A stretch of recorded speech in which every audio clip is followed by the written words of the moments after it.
Hola, buenas noches a todos, bienvenidos de nuevo a este pequeño rincón del cinéfilo y muchísimas gracias por escucharme. Como os he puesto hace muy poquitas horas en la pestaña de publicaciones, vamos a iniciar un miniciclo dedicado al género western. Como todos vosotros sabéis, el western es, junto con el musical, los géneros por antonomasia del cine norteamericano, del cine creado en Hollywood. Y el western es, por antonomasia, el gran género de la historia del cine. Hace ya creo que bastante no dedicamos, además, un miniciclo dedicado a este gran género que yo creo que es uno de los más importantes de la historia del cine. Y vamos a empezar además con un plato fuerte, una película filmada a mediados finales de los años 50, que puede constituir como la quinta esencia de lo que era el western a finales, o vamos así decirlo, durante la gran década de los años 50. Voy a decir algo que muchos de vosotros o alguno de vosotros me habéis recriminado en algún momento y me habéis dicho que no es cierto, pero yo creo que además me quedo corto en la afirmación que os hago. La década de los años 50 en Hollywood fue tan rica en toda clase de géneros, el musical, el drama, la tragedia, la comedia romántica y el western. Pero se puede decir sin temor a equivocarse que durante los años 50 se rodaron nada más y nada menos que, o por lo menos, 100 obras maestras del western. Directores como Howard Hawks, como Anthony Mann, como John Sturges, como André de Toth, como Raúl Walsh, dedicaron años enteros de lo que fue su vida y de su filmografía a filmar auténticos clásicos que se han convertido a día de hoy en obras maestras indiscutibles de la historia del cine. Y esta noche vamos a comentar una de ellas, además de todas las que tenéis aquí en el canal, ya no solo de los años 50, sino también de otras décadas. El director John Sturges es uno de los directores de esos que la crítica dice que suele ser un crítico, mejor dicho, suele ser un director artesanal. Es decir, un director que directamente se deja llevar por los productores, que no tiene un estilo propio, no se le puede considerar como un autor y que directamente filma los guiones sin personalidad. Pero yo voy ya no solo a romper una lanza en favor de John Sturges, sino a recriminar a todos esos críticos que en aquel célebre vídeo que os hice hace ya tiempo de crítica a los críticos de cine, los artesanos son importantes para el cine.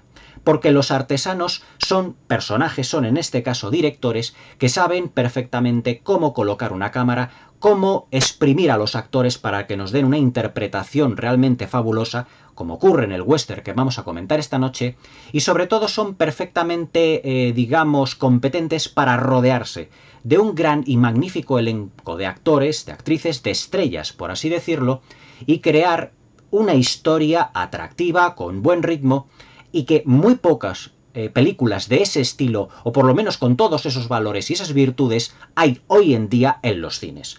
Ojalá hoy en día lo que es la producción hollywoodiense y lo que es la industria cinematográfica en general, pudiésemos tener más artesanos. ¿El director John Sturges se puede considerar, bajo mi punto de vista, un artesano? Sí, perfectamente, porque fue un director perfectamente competente que supo exprimir al máximo a todos los actores, a todas las actrices, a todas las estrellas con las que trabajó, y además se movió como pez en el agua, no solo dentro del género western, del que también hizo fabulosos y maravillosos títulos, sino, por ejemplo, otros títulos sin ir más lejos como La Gran Evasión, que es uno de los grandes dramas bélicos en lo que se refiere al subgénero de los campos de concentración, o sin ir más lejos una superproducción maravillosa como es esa producción protagonizada por Rock Hudson, que es Estación Polar Zebra. Esta noche vamos a comentar otro título del gran John Sturges, que es posible que no esté a la altura de su hermano, Preston Sturges, pero se puede decir sin temor a equivocarse que es uno de los grandes directores de los años 50 en Hollywood y uno de los grandes artesanos y también, por qué no decirlo, especialistas del western de todos los tiempos. Esta noche vamos a comentar nada más y nada menos que Duelo de Titanes del año 1957, dirigida por John Sturges y además protagonizada por un elenco realmente maravilloso e inigualable.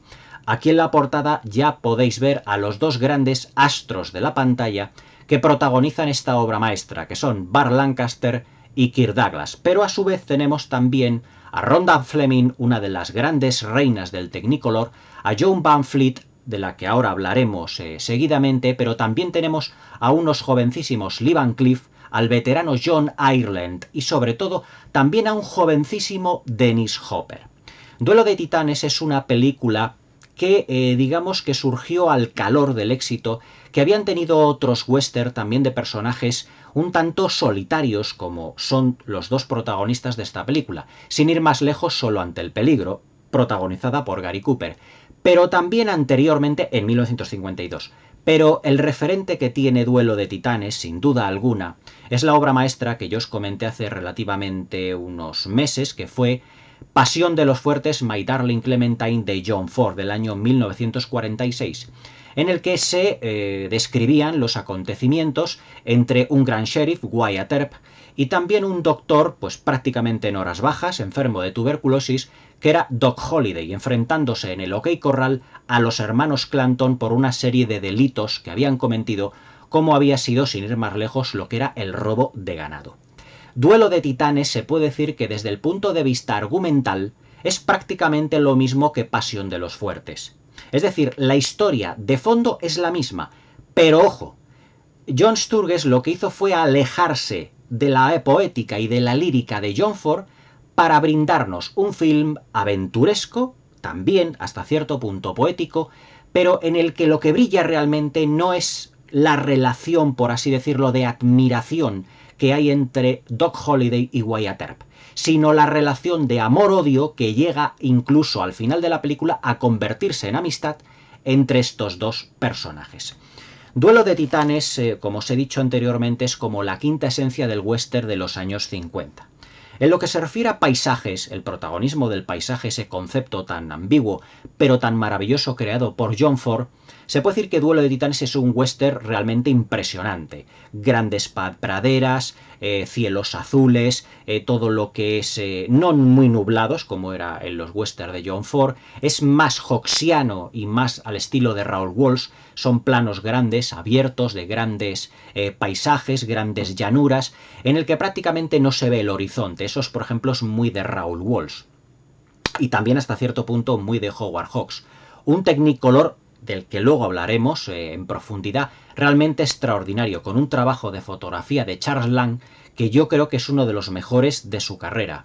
Una banda sonora de Dimitri Tiomkin, una de esas grandes partituras épicas que Dimitri Tiomkin nos regaló a lo largo de su historia, dentro de lo que es su filmografía, sus partituras a lo largo de las películas de su vida en Hollywood, y también una preciosa y maravillosa balada que es sin duda una de las más mágicas de la historia del western, cantada por Frankie Lane, que yo creo que también, si mal no recuerdo, estuvo también en otras baladas de otros grandes western de aquellas épocas. Frankie Lane era un cantante muy de baladas, muy melódicas, de música muy melódica de los años, durante la década de los años 50. En esto mi padre os podía hablar mucho más de Frankie Lane que yo.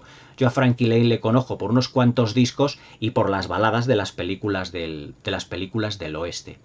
Pero también Duelo de Titanes es uno de esos western. Ahora pasaremos a hablar, como es costumbre aquí en el canal, de los personajes, las interpretaciones, el argumento, pero antes tengo que deciros que Duelo de Titanes, digamos, es un western muy distinto a los que yo os he comentado más de John Ford, como Centauros del Desierto, como Pasión de los Fuertes, como El hombre que martió la Liberty Balance. Es otro estilo de western, es más del estilo de los de Anthony Mann. Me explico. Los westerns de John Ford, digamos que siempre tienen un punto trágico, ya sea por ejemplo la pérdida y el salvamento de una sobrina, como es Centauros del Desierto, ya sea un western crepuscular, que es la llegada del personaje de James Stewart a lo que es el pueblo de Shinbone, en El hombre que mató a Liberty Balance, ya sea por ejemplo la tragedia con esos tonos poéticos y líricos que pueda ser Pasión de los Fuertes, ese western un tanto de frontera, pero con un tono marcadamente, por ejemplo, incluso yo diría que navideño, como puede ser Tres Reyes. Es decir, no es un western de grandes... los westerns de John Sturges, al igual que los de Anthony Mann, no son western de, ¿cómo os diría?, de grandes viajes a lo largo de gigantescas praderas, como personajes que buscan su destino, como pueda ser Centauros del Desierto, sino que son, digamos, western más a lo Howard Hawks. Western donde los personajes están localizados en una o varias ciudades, como en el caso de Duelo de Titanes, pero que también los personajes se van moviendo dentro de esas ciudades, yendo de sitio en sitio, porque la acción y el argumento se desarrolla en lugares y en puntos muy localizados. También Duelo de Titanes es un western que nos devuelve, por ejemplo, la pasión de esos personajes, por ejemplo, de dormir al raso, pero siempre atentos con la pistola para si son atacados. Es un western en donde, por ejemplo, se puede decir que en donde los personajes entran siempre a caballo dentro de esas polvorientas calles, con esos edificios tan sumamente clásicos, de corte clásico, que impuso en su día, sin ir más lejos, John Ford en La Diligencia. Pero también es un western de grandes duelos, de hombres cuyos conceptos o el concepto que tienen de la vida es un concepto más grande, como dicen los americanos, bigger than life, más grande que la vida misma, que llevan, digamos, sus virtudes y sus valores hasta puntos realmente extraordinarios. Ahora, cuando hablemos de Doc Holliday y de Wyatt Earp, los protagonistas de esta película, os daréis cuenta de todos estos aspectos. Burt Lancaster y Kirk Douglas, que estaban entonces, digamos, en el punto culminante, o uno de los puntos culminantes de su carrera, y que ya realizarían otros trabajos en común, además que eran grandes amigos. Si me permitís el inciso, siempre en Hollywood existió la máxima de intentar confrontar a Kirk Douglas y a Burt Lancaster, porque eran actores bastante similares en el modo de enfocar sus personajes, eran muy incisivos, aunque no eran actores del método, pero sí que eran muy viscerales y muy incisivos a la hora de enfocar sus personajes para llevar todas sus virtudes y sus valores prácticamente al extremo, hasta prácticamente lo radical, pero en el buen sentido de la palabra. Pero todo lo contrario, Burt Lancaster y Kirk Douglas se puede decir que siempre en todas las películas que protagonizaron, y esta es una de las mejores, se llevaron siempre extraordinariamente bien. Burt Lancaster es alguien que no necesita presentación, yo creo que es una de las grandes estrellas del cine de todos los tiempos. Prácticamente saltó a la fama con una película de cine negro dirigida por Robert Siodmak, que es Forajidos, junto a Ava Gardner, y además él era trapecista, él era circense, y tiene maravillosos números, valga la redundancia, muy circenses en películas de aventuras como El halcón y la flecha, o El temible burlón junto a Nick Cravat, que era un compañero, por así decirlo, su compañero de baile en lo que eran las proezas circenses. El halcón y la flecha y El temible burlón son películas que tenéis aquí comentadas en el canal. Y que después, a partir de finales de los 50, principios de los 60, dio el salto a Europa, llamado por Luchino Visconti, para protagonizar El gato pardo en 1963 y en 1974, creo recordar, Confidencias, dos de sus mejores interpretaciones sin lugar a dudas, con el conde italiano a sus órdenes, por así decirlo, como director, evidentemente. Kirk Douglas, además de ser pues otro actor, otra estrella muy similar a Burt Lancaster, se puede decir que ha sido uno de los actores más longevos de la historia del cine. Ha muerto con más de 100 años, que prácticamente yo creo, bueno, Michael Douglas sigue viviendo, pero que creo que casi entierra incluso a su propio hijo. Y además de actor, fue productor de Senderos de Gloria, que tengo que comentarla, me queda ahí, de Espartaco, y que él fue prácticamente como el descubridor a nivel de producción, o a nivel de grandes producciones, de uno de los grandes directores de la historia del cine, que fue Stanley Kubrick, con el que en el rodaje de Senderos de Gloria, y sobre todo en el de Espartaco, se llevaron totalmente a matar. Pero siempre Kirk Douglas habló de Stanley Kubrick de una manera realmente extraordinaria y prodigiosa, porque no le cabía otra. Las protagonistas femeninas, Rhonda Fleming, fue una de las grandes estrellas del Technicolor, junto a Maureen O'Hara, junto a María Montez, Yvonne de Carlo y Arlen Dahl. Lo que pasa es que en esta película, ahora hablaremos del papel de Rhonda Fleming en este film, se puede decir que aquí sí que interpreta Rhonda Fleming un papel casi podríamos decir como de mujer florero, que está como para la evolución del personaje de Wyatt Earp que interpreta Burt Lancaster, pero poco más, es decir, es un personaje completamente unidimensional. Se decía mucho que en la época de Hollywood había muchos papeles de mujeres que podían tratarse como de mujer florero. No es que Rhonda Fleming fuera una actriz o una estrella florero, ni muchísimo menos. Pero yo creo que en esta película, debido al, ¿cómo os diría yo?, al apabullamiento interpretativo entre Burt Lancaster, Kirk Douglas, John Ireland y el gran elenco de actores del que vamos a hablar, yo creo que Rhonda Fleming aquí queda como opacada prácticamente por todo el elenco de personajes. Habría que destacar, y de esta actriz sí que vamos a hablar, de Jo Van Fleet, que fue una actriz más dedicada, me acuerdo yo, a las tablas de Broadway. Creo recordar que ganó el Oscar a la mejor actriz de reparto por Al este del Edén, 1955-56, un año prácticamente antes que Duelo de Titanes, pero que era más una actriz de teatro que de cine. Destacó más, por lo que recuerdo, más en el teatro que en el cine. Y luego tenemos tres actores imprescindibles en esta película, que yo creo que son, casi dos de ellos son dos clásicos del western y uno de ellos que estaba empezando. John Ireland es uno de los grandes secundarios del cine americano. John Ireland, que hace de Ringo en esta película, digamos como una especie de amante de Jo Van Fleet, del personaje de Jo Van Fleet en esta película, de la novia de Doc Holliday que interpreta a Kirk Douglas. Es uno de esos actores de reparto que hemos visto en películas de cine negro, fue uno de los bárbaros germanos en la caída del Imperio Romano, hizo también un papel secundario junto a Robert Mitchum en una película policíaca de cine negro que fue Adiós muñeca, si mal no recuerdo. También tenemos a Lee Van Cleef, a un jovencísimo Lee Van Cleef, que entonces también estaba empezando, además en el western, y que luego le conoceríamos por la trilogía del dólar y por ese pequeño papel que tiene en El hombre que mató a Liberty Balance.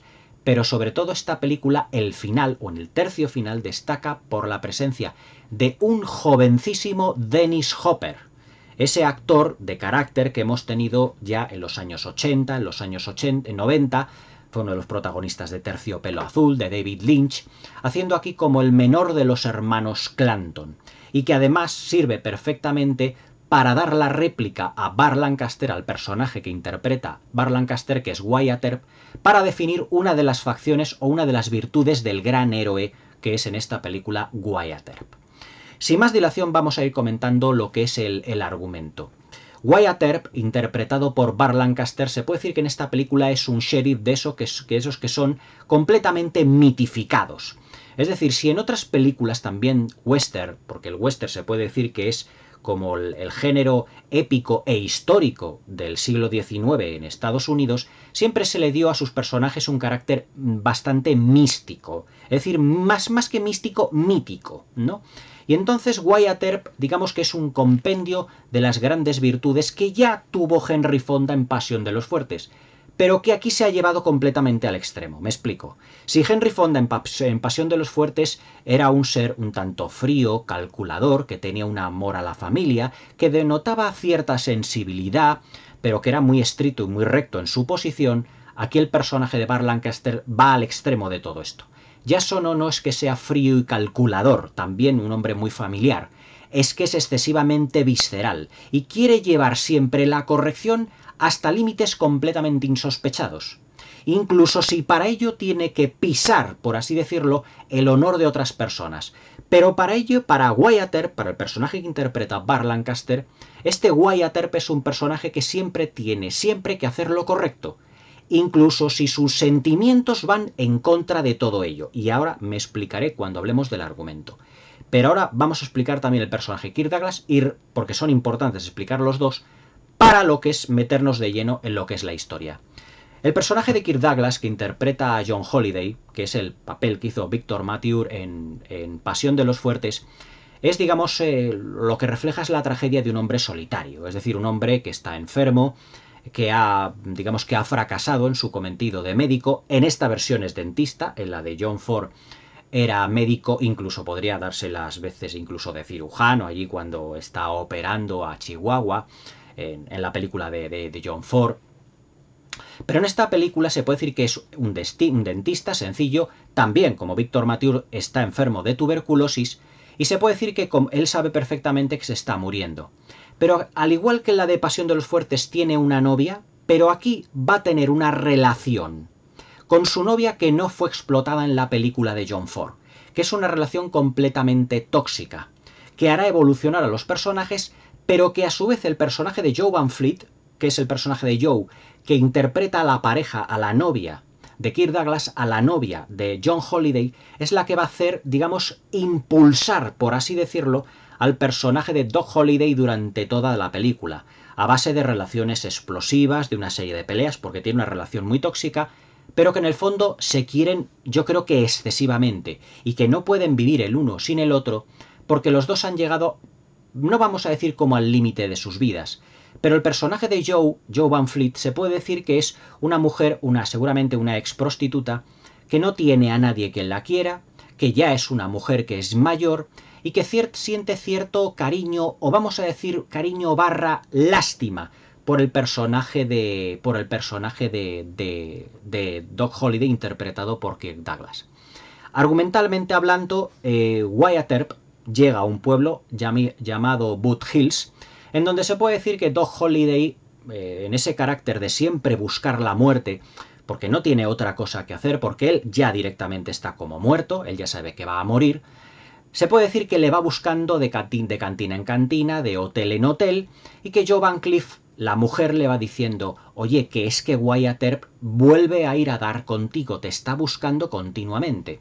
A lo que el personaje de Kirk Douglas, en su presentación, que es fabulosa, sentado tranquilamente en el sofá de su habitación y con unos cuchillos que está lanzando continuamente a la pared, está diciendo: es que prácticamente me da igual si Wyatt Earp me vuelve a encontrar, porque se puede decir que Doc Holliday va dejando como un reguero de sangre, porque es un jugador de cartas, un taur, y a todos aquellos que le hacen trampa en el juego, los va matando. A lo que Wyatt Earp le dice: tengo que llevarte preso, porque oye, hay una serie de escándalos sobre ti. Pero claro, Joe Van Fleet no quiere y dile: por favor, no le encierre, por favor, a Doc Holliday, se está muriendo, él es tuberculoso, pero claro, Wyatt Earp, como os he dicho al principio, es un personaje que tiene que llevar la corrección al límite.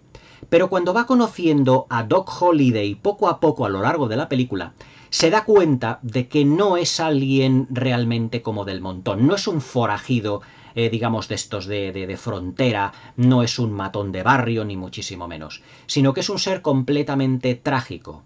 Y es un ser que dice: yo estoy dispuesto a pagar todo lo que es, todo el mal que estoy haciendo, incluso ayudándole a usted. Claro, Wyatt Earp, que es un personaje que siempre seguía por lo correcto y que no admitiría absolutamente para nada la ayuda de un borracho o la ayuda de un delincuente, en un principio se niega. Pero a medida que va hablando con él, se va dando cuenta de que no es alguien que es común y corriente. Es un hombre inteligente, es un hombre que, digamos, sí, se está muriendo, es un hombre que tiene una relación con una mujer, pero no una relación, digamos, de pareja normal, sino una relación materno-filial. Parece que el personaje de Joe Van Fleet, la novia de Doc Holliday, ve a Doc Holliday como si fuera ya no solo su novio, sino como un hijo suyo, al que tiene que estar cuidando constantemente. Siempre que entra dentro de lo que es las estancias de los hoteles, le va diciendo: John, tienes que cuidarte, por favor, esa tos, no bebas más, no. Es decir, es como una relación materno-filial, a la que Doc Holliday termina prácticamente derrumbándose porque ya no la puede soportar más. Pero sabe que en el fondo necesita al personaje de Joe Van Fleet, a esa prostituta prácticamente dada de lado por todo el mundo, porque ella es el personaje que cuida de él. Por lo tanto, fijaos ya que hay un elemento dispar de la con respecto a la película de John Ford. Victor Mature y la actriz, ahora no me acuerdo, que hacía de Chihuahua en Pasión de los Fuertes, digamos que llevan una relación completamente tóxica en lo que se refiere a que no se quieren en absoluto. Y Victor Mature pasa de ella completamente. Pero Victor Mature en Pasión de los Fuertes no vuelve a Chihuahua para abrazarse a ella, para decirle que la quiere, sino que continuamente la está engañando. Aquí es prácticamente lo mismo, pero ojo, aquí Kirk Douglas sí vuelve a Joe Van Fleet, siempre vuelve a ella y la pide perdón, aunque siempre la dice que nunca va a poder haber nada sentimental entre ellos. Y aunque constantemente la está diciendo: que me olvides, no quiero que estés conmigo, no quiero que me persigas, vete con otro. Yo creo que el Dr. Holliday, Kirk Douglas, en esta película necesita a Joe Van Fleet, porque es el único apoyo que tiene en su vida. Es más, cuando ya avanzada la película, Joe Van Fleet, digamos que se enrolla con Ringo, uno de los delincuentes de los Clanton en esta película, se puede decir que el personaje de Kirk Douglas, Doc Holliday, va a tener un ataque de celos brutal. Porque claro, de tener una mujer a tu lado que te ha estado cuidando, que te ha suplicado por su amor, que te ha suplicado por cuidarte, a de repente que esa mujer se vaya con otro, es un cambio muy brusco, sumamente brusco, para lo que es el personaje de Doc Holliday. Y claro, Doc Holliday, en ese momento Kirk Douglas estará realmente muy dolido con todo ello. Pero aún así, Joe Van Fleet volverá a él pidiéndole a Doc Holliday una y mil veces perdón. Si os dais cuenta, es una relación que se está uniendo y se está rompiendo, se está uniendo y se está rompiendo. ¿Por qué? Porque se puede decir que hay una relación de amor-odio entre ellos. Duelo de Titanes es una película que nos habla sobre muchos valores de la vida, como son la necesidad, la amistad, la familiaridad, la camaradería, el amor. Es decir, es una película violenta, es una película de perdedores, es una película de héroes, pero aún así nos da a entender que todos los héroes, sean quien sean, siempre van a necesitar un apoyo moral, un apoyo ético, un apoyo intelectual y un apoyo emocional. ¿Por qué un apoyo intelectual e incluso físico? Porque Wyatt Earp, por donde se va moviendo, primero por el pueblo de de Boot Hills, luego en Dodge City y finalmente en Tombstone, se va encontrando con sheriffs, se va encontrando con marshals que realmente están sucumbiendo a la familia de los Clanton, están sucumbiendo a lo que es los sobornos, y eso Wyatt Earp realmente no lo puede soportar.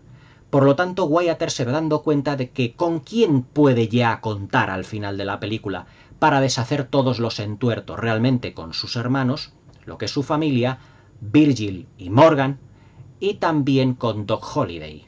Y aunque Doc Holliday sea un maldito asesino y un forajido, sabe que Wyatt Earp sabe perfectamente que podrá contar con él perfectamente porque en el fondo es un hombre de honor. Pero se comporta como se comporta en la película porque le queda muy poco de vida.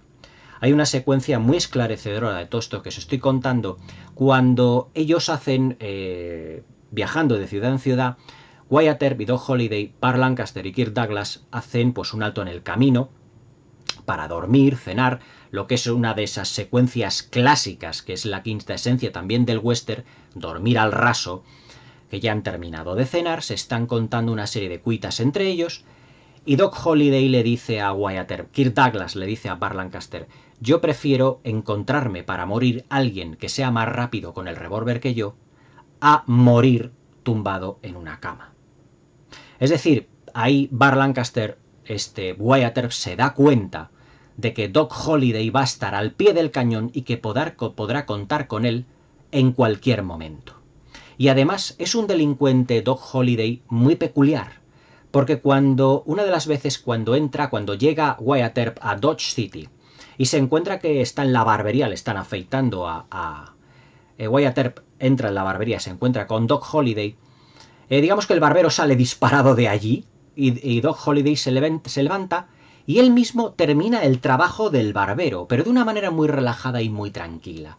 Es decir, es como si Doc Holliday, que está unos pasos por delante en inteligencia a Wyatt Earp, le dice: tranquilice usted, Wyatt, me cae usted bien, es decir, como intentando llevarle a su terreno. Es decir, la relación que hay entre Wyatt Earp y Doc Holliday en esta película no es solo, digamos, de admiración como la que había entre Henry Fonda y Víctor Mature en Leyendas de Pasión, en Pasión de los Fuertes, sino que es una relación de amor-odio al principio, odio porque claro, Wyatt Earp está harto de que Doc Holliday vaya haciendo de las suyas por Tombstone, por Dodge City, incluso le diga, no vaya usted a Dodge City, pero Doc Holliday se presenta allí porque le da la gana. Pero también ya de amor-odio, y amor-odio, ¿por qué incluso de amistad? Porque prácticamente se van haciendo como muy conocidos, muy amigos. Hay una secuencia, otra muy reveladora durante la película, casi al final de la película, en la que Wyatt Earp, sabiendo que Doc Holliday está tuberculoso, está enfermo, Doc Holliday deja un vasito de licor, que no lo ha terminado, en una mesa. Él ha bebido de él. Y cuando Wyatt Earp, después de una discusión con él, se va de la habitación, Burt Lancaster Wyatt Earp coge el vaso y bebe del mismo vaso que el tuberculoso. Es decir, como diciendo, no me importa lo que tengas, porque de ti lo que me importa son tus valores y tus principios. Aunque seas un forajido, eres un hombre de honor y tienes buen fondo y estarás conmigo hasta el final. Es decir que, digamos que esa relación al principio de la película, que es de amor-odio, como del gato y el ratón que se van persiguiendo constantemente, va evolucionando, hasta convertirse en una relación de amistad, en el que al final, evidentemente, se verán las caras Doc Holliday, Wyatt Earp y Morgan y Virgil con los hermanos Clanton en el corral OK. Los hermanos Clanton, dentro de tanto de Pasión de los Fuertes como en esta película, digamos que eran los forajidos, los delincuentes, los ladrones de ganado de todo lo que era la comarca de la zona, de los alrededores de Tombstone, de Dodge City. Y claro, llega un momento que realmente de acaparar, de robar tanto ganado, Wyatt Earp se toma ya, no vamos a decir la justicia por su mano, pero sí, con la placa llega y como sheriff realmente dice, si ustedes han robado todo esto, tienen que devolverlo. Pero los hermanos Clanton, que son como los grandes terratenientes de la zona y que no quieren dar su brazo a torcer, va a tener que ser por la fuerza realmente en el que los hermanos, mejor dicho, los hermanos Earp, junto con Doc Holliday, se encarguen de ajusticiarlos en el famoso duelo en el OK Corral. Pero hay un hermano, que esto es muy importante para comentar y que es otra vuelta de tuerca a lo que es el argumento de la película. Hay otro hermano realmente importante dentro de los hermanos Clanton, que es el que interpreta a Dennis Hopper, que se puede decir que en esta película Wyatt Earp hace como de cambio de bando, me explico. El menor de los hermanos Clanton, interpretado por Dennis Hopper, es un chico muy jovencito, que cuando Wyatt Earp se encarga de encontrarle, le dice, oye, tus hermanos podrán ser delincuentes, pero tú eres muy joven. Me gustaría que tú te fueras a tu casa, estuvieses con tu madre y no te metieras en ningún lío de estos. Porque realmente, a la hora de ajusticiarlo, Wyatt Earp no quiere matar prácticamente a un niño. Es decir, ahí está el trasfondo realmente importante que tiene el personaje de Wyatt Earp. Pero claro, Dennis Hopper, que en un principio le hará caso a su madre, y eso que la madre no quería ni ver a Wyatt Earp, pero hay una secuencia magistral que cuando Wyatt Earp lleva al personaje al pequeño de los Clanton a su casa, allí delante de su madre, que su madre le odia a Wyatt Earp, le dice, señora, tiene que usted poner orden en su casa y sobre todo a su hijo. Su hijo es menor para meterse todos estos berenjenales, por así decirlo. La madre se da cuenta de que Wyatt Earp es un hombre de honor, porque si hubiese sido un delincuente o una mala persona, le hubiese matado a su hijo. Pero Wyatt Earp tiene un trasfondo de bondad y se preocupa que hasta su peor enemigo se vaya nuevamente por el camino recto. Le da una oportunidad. Es decir, ahí destaca el trabajo de honorabilidad que tiene realmente el personaje de Wyatt Earp en esta película. Y su madre le dice, pues hijo, deberías de hacer caso al señor Earp. Pero claro, cuando Wyatt Earp, Doc Holliday y sus hermanos van al corral OK para medirse con los Clanton, por honor, como él dice, el personaje de Dennis Hopper, él estará allí para combatir a Wyatt Earp. Evidentemente, pues sin el beneplácito, sin la aprobación de su madre. Pero al final de la película no será Wyatt Earp quien vaya a matar precisamente al joven de los Clanton, sino Doc Holliday. ¿Por qué? Porque Wyatt Earp en esta película es el héroe.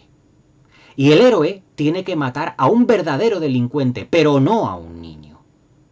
Un héroe tiene que ajusticiar a lo que son los delincuentes, pero no puede ajusticiar a un niño, a un joven que no ha hecho nada y que solo se guía por códigos de honor de su familia, de los Clanton, aunque sean ladrones.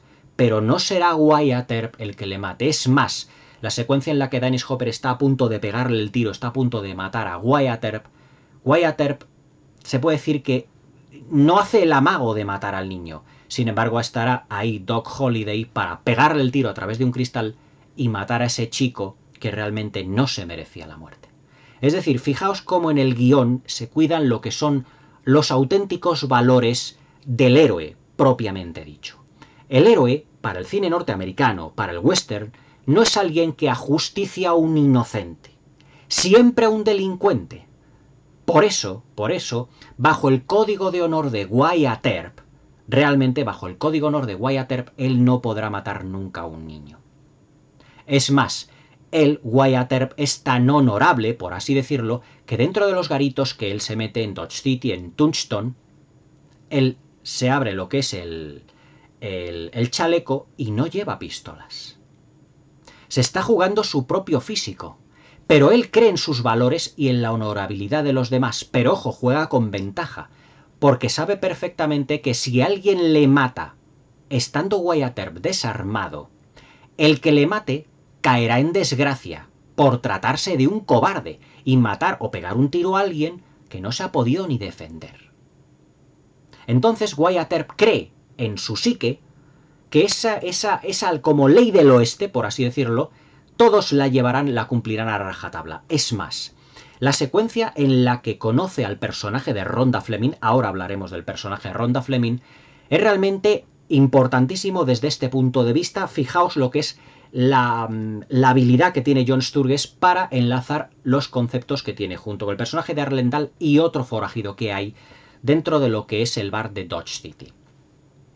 Wyatt Earp entra en el bar, entra en la cantina, en el saloon, por así decirlo, y claro, encuentra al personaje de Rhonda Fleming, a Laura, jugando a las cartas. Se puede decir que es un taur, es una taur. Y le dice, yo creo que no debería usted jugar a las cartas aquí, señorita. Evidentemente por el revuelo que se puede montar siendo una mujer por lo de las cartas si hace trampa y que la pudieran matar. Hasta ahí llega la honorabilidad de Wyatt Earp. No por carácter machista, como dirían unos cuantos en la actualidad, sino porque Wyatt Earp sabe que en las cantinas existen los taúres y los tramposos, que si ella pudiera llegar a hacer alguna trampa o pensar los forajidos que hace trampa, podrían llegar a pegarla un tiro. Y no quiere que con sangre femenina se manche lo que es el suelo del salón. Es decir, tiene un afán proteccionista. Pero en el momento que Wyatt Earp le dice, váyase usted de aquí, señorita, aparece el típico forajido, muy chulo él, diciendo, a ver si se atreve usted a decirle a esta señorita que se vaya. Y entonces saca la pistola ese forajido. Y Wyatt Earp, muy lentamente, se abre el chaleco y dice, es que no voy armado. Acaba de desmontar por completo a ese forajido. Es decir, que el discurso que tiene con el personaje de Laura, interpretado por Arlendal, le sirve a John Sturges y al guionista para enlazar con otro concepto de lo que es el viejo oeste. Usted no me puede matar a mí si yo voy desarmado, porque entonces usted será tachado de por vida como un cobarde, y todos le conocerán como un cobarde. Y será un estigma que llevará durante el resto de sus días. Y entonces este forajido, pues, baja el arma tranquilamente, le dice, pues, la verdad es que no pensaba hacerlo.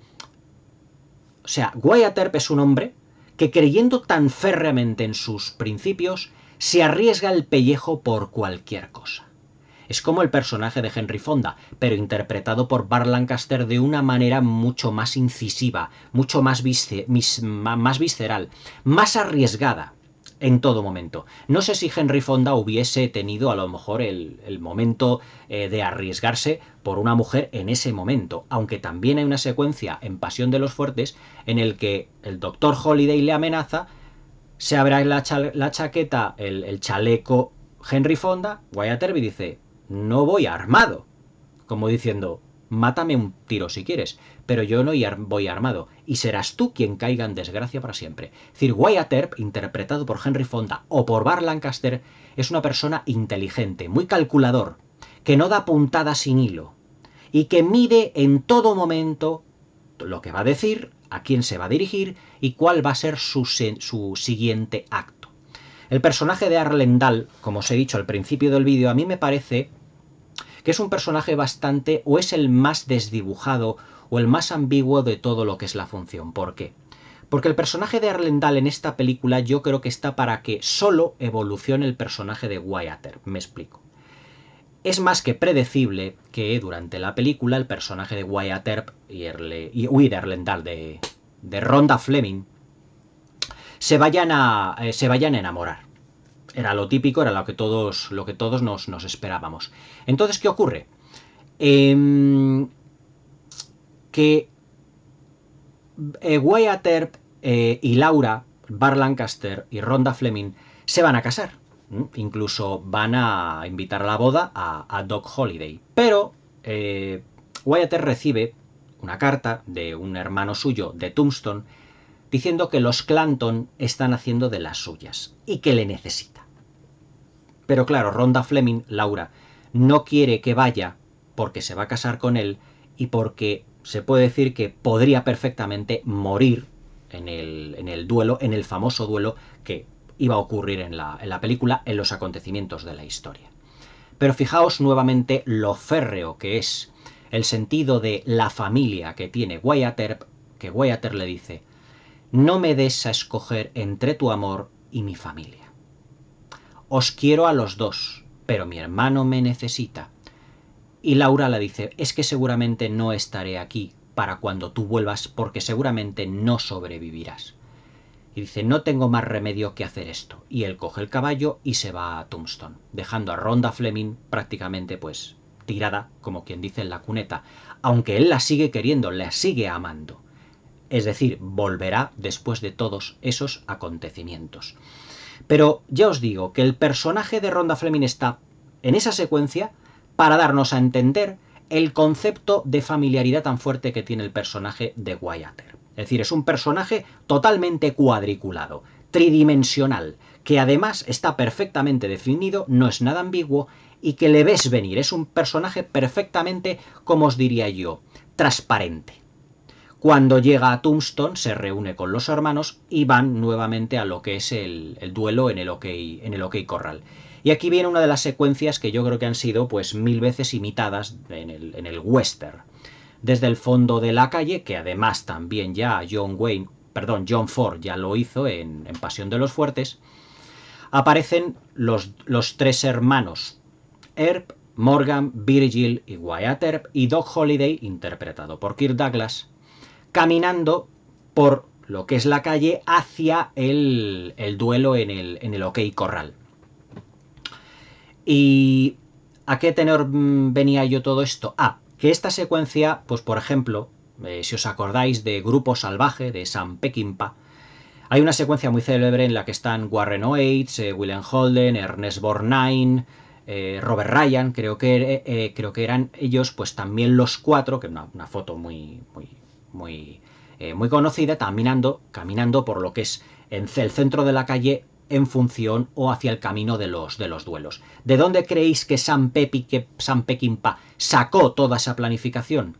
En sus westerns de los años 60 y de los años 70, en los del western clásico. En John Sturges, en John Ford, en Howard Hawks, en todos ellos. Es que todos beben de lo que es el cine clásico. El cine clásico es realmente por así decirlo, la cumbre de lo que es el buen hacer cinematográfico de todos los tiempos. Y claro, se dirigen hacia el duelo en el OK Corral, que yo creo que ya es más que conocido y definitivo. Hemos tenido a lo largo de las versiones del duelo en el OK Corral, pues Pasión de los Fuertes, que el duelo se puede decir que se puede resumir en muy poquitos minutos. Además, todo está resuelto de una manera muy rápida, porque un duelo entre 6 o 7 o 10 personas, pues realmente creo que el duelo en el OK Corral pues duró como 3 minutos o 2 minutos, así aproximadamente.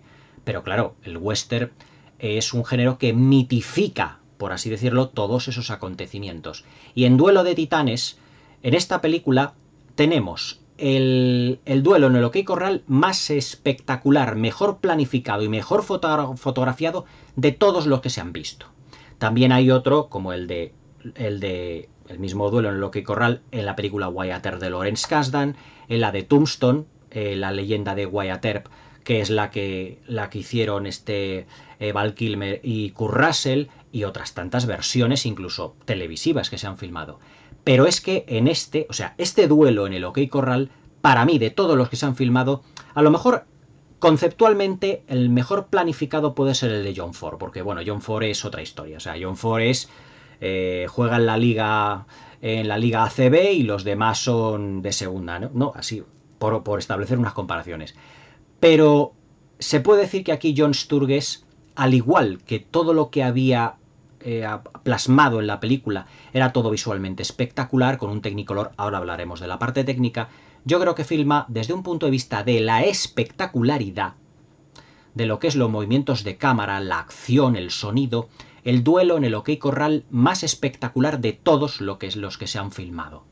Tenemos planos, contraplanos de personajes que se disparan frente prácticamente estando un muro entre ellos, giros de cámara que pasan por debajo de los puentes, disparos que de repente los personajes se van enroscando como si hicieran la típica croqueta por el terreno, por el suelo, y lo que son los Winchester, las escopetas y las pistolas disparando incesantemente con un uso del sonido acertadísimo, utilizando cada elemento de la escenografía, sobre todo lo que se refiere, por ejemplo, a un carromato en donde los hermanos Clanton están completamente agazapados y que consiguen disparar hasta que prenden fuego a la carreta y varios de ellos salen ardiendo. Es decir, es el más espectacular de todos los combates, de todos los duelos en el OK Corral que hemos visto. Es decir, desde un punto de vista conceptual, técnicamente hablando, se puede decir que Duelo de Titanes es un western también quinta esencia del que se hacía en Hollywood. Technicolor, los carruajes, las diligencias, las grandes panorámicas, los edificios, el salón y sobre todo la cantidad de escenografía. O sea, poquitos saloons hemos visto como los que filma John Sturges en Duelo de Titanes. Grandes, amplios, con unas barras de estas enormes, donde hay no uno ni dos, sino varios barman, con luego los cuadros lujosos que estaban en mitad del desierto, todo eso donde lo sacarían. Pero yo os digo, estamos dentro de una mitificación de lo que es el western. Posteriormente, en los 60 y 70, el Spaghetti Western desmitificaría todo eso, como en aquel vídeo que os hice de las claves del Spaghetti Western, donde lo explico también perfectamente. Sobre todo un uso del Technicolor maravilloso. Aquí es donde yo creo que Rhonda Fleming se luce como nadie. Hombre, no digo que Charles Lang y John Sturges no tuviesen excelencias visuales para Kirk Douglas y para Burt Lancaster, porque ellos eran las dos estrellas de la función. Pero también Rhonda Fleming tiene en esta película planos realmente maravillosos, con su maravillosa melena pelirroja, además muy contrastada con unos corpiños y con unos vestidos de color verde preciosos, todo hay que decirlo, pero puede que su, ya os digo, interpretación esté bastante fagocitada por la del elenco de personajes que tiene todo el resto de la película. La calidad interpretativa de la película se basa, además de Jovan Fleet, de Lee Van Cleef, de Dennis Hopper, evidentemente en el duelo interpretativo entre Burt Lancaster y Kirk Douglas. Y tengo que deciros que ninguno sale ganando. Es decir, los dos parece que se mueven como pez en el agua. Es decir, es como si John Wayne o como si Lee Marvin estuviesen protagonizando también otro western. Es decir, en este western se puede decir que Kirk Douglas hace de Kirk Douglas y Burt Lancaster de Burt Lancaster. Es decir, con sus ademanes, con sus maneras y con una forma de encarar los personajes que parece que ya hemos visto en otras tantas películas de otros tantos géneros. Pero eran su carta de presentación, eran su modo de interpretar. Las sonrisas de Burt Lancaster las vamos a seguir teniendo, esa manera de mirar cuando le intentan sobornar, y sobre todo una secuencia en la que Doc Holliday le da como un ataque de tuberculosis después de que se ha puesto muy nervioso y se ha enterado de que Ringo, el personaje que interpreta John Ireland, se ha liado con su novia y que su novia intenta dejarle de un ataque de tos brutal, que de repente se cae al suelo en una secuencia muy dramática, pero nada teatral, en la que Joe sale de la habitación corriendo porque cree que Doc Holliday la va a matar, pero cuando llega al final del pasillo y oye tosiendo a Doc Holliday, es cuando sale como ese instinto maternal. Vuelve hacia la habitación y abraza a ese hombre enfermo que realmente ella le quiere y del cual ella está enamorada, tanto de una manera romántica como de una manera, digamos, materno-filial. Es decir, como os he dicho al principio del vídeo, tanto Doc Holliday, tanto Kirk Douglas como Joe Van Cleef se necesitan mutuamente. Son dos almas aisladas, son dos lobos solitarios, son dos personas que no tienen a nadie en este mundo. y que se puede decir que van a estar el uno con el otro hasta el final, aunque Joe Van Cleef sí que evidentemente le traiciona porque llega un momento que ya no puede más de todas las negativas que ha recibido Doc Holliday, pero en el fondo, como sigue enamorada de él, volverá a estar con él en todo momento. Después del gran duelo en el OK Corral, el personaje Burt Lancaster se sobreentiende que volverá a por Rhonda Fleming.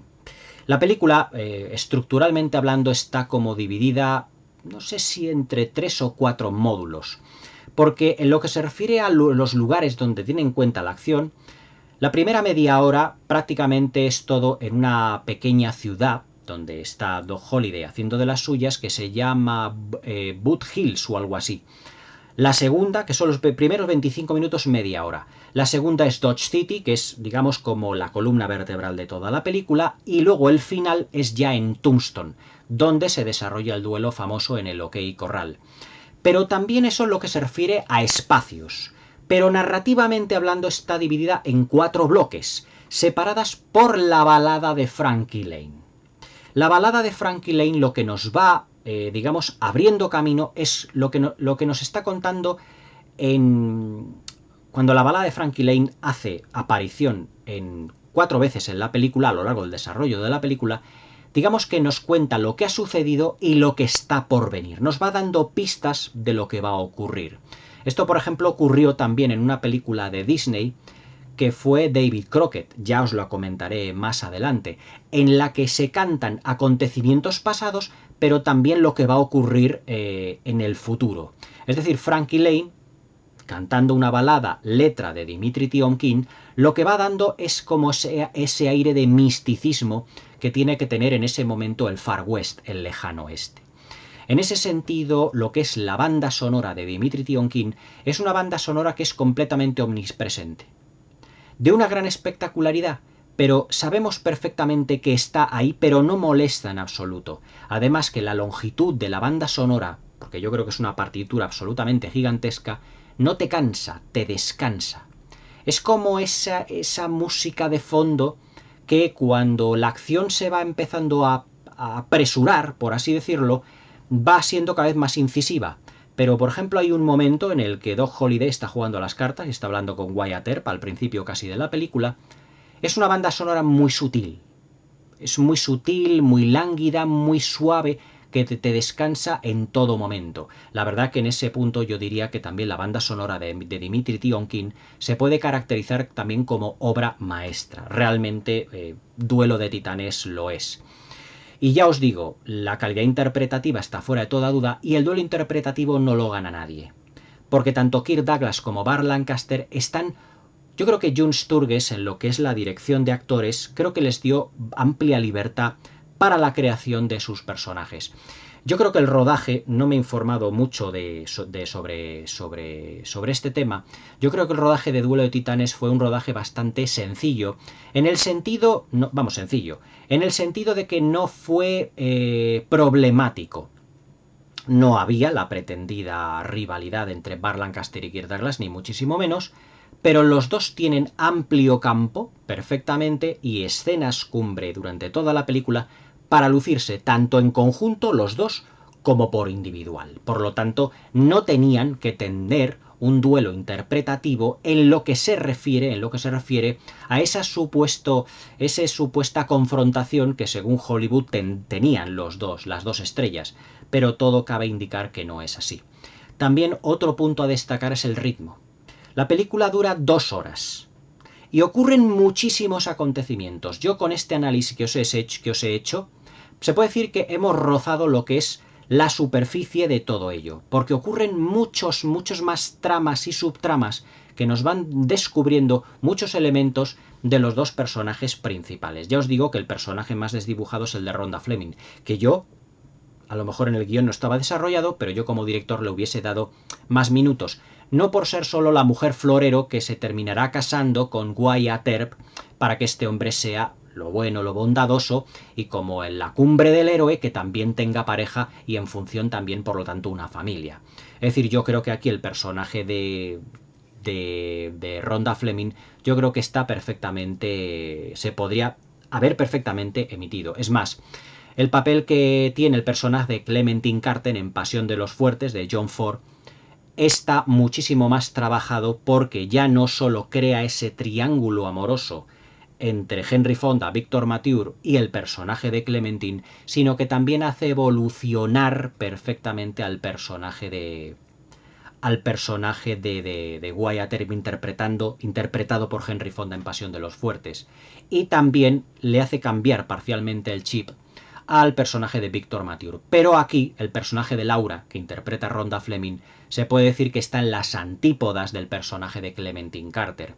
Sí, hace que se enamore perfectamente el personaje de Wyatt Earp, interpretado por Burt Lancaster, pero se puede decir que no le cambia, no le da un giro de 180 grados a lo que es la concepción del mundo como tal, porque para Wyatt Earp las mujeres estaban ahí, pero directamente no se había enamorado de ninguna.